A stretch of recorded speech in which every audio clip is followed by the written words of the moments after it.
Counsel, on behalf of the Minister of Communications and Digital Technologies, Malatsi, have argued that ETV's case to halt the analogue switch-off is not about the poorest of the poor, but rather about protecting their commercial interests. This, as the Gauteng High Court in Pretoria heard the Minister's response to ETV, together with Media Monitoring Africa and SOS Support Public Broadcasting Coalition's application. That's to invalidate and halt the analogue switch-off set for the end of the month. Well, for more on this, we cross now to SABC News senior reporter Canny Maphanga, who is at the court for us. A very good afternoon to you, Canny. So the minister's representative there seemingly suggesting that ETV doesn't really care about the poorest of the poor.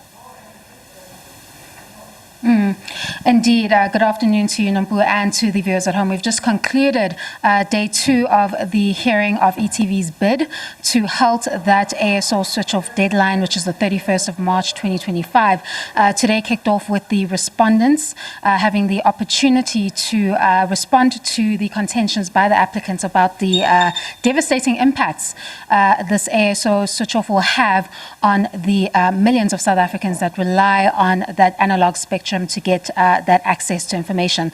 Surprisingly, in their opposition, the minister has stated that the ETV, which is the private entity that is the main applicant in this bid, is not concerned with the poorest of the poor, but rather their commercial interests. They concede that surely commercial interests should be part of the concerns of this ASO switch-off deadline because it affects the sustainability of a business or an entity to perform their functions in terms of the free-to-air television. That is a similar concern that the SABC has highlighted as well. Although it is an abiding respondent in this particular bid, there is an explanatory affidavit which was placed before the court and in the interest of justice was accepted, which paints a very grim picture of the impact that would follow for a public broadcaster if it were to proceed post that 31st of March 2025 deadline. It's up to the court now, Numpu, to decide whether it is in the interest of justice to allow the minister's decision to set the ASO deadline to the 31st of March 2025 to continue, or to grant the relief that is sought by the applicants, which is to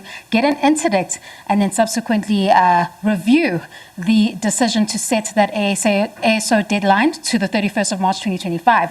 Now, judgment has been reserved here at the Gauteng High Court in Pretoria, but because it is an urgent bid, a special allocation, we are expecting that judgment should be delivered within 8 or 10 days, well before that 31st of March 2025 deadline. All right, Canny, thank you very much for that update. My colleague there, Canny Maphanga.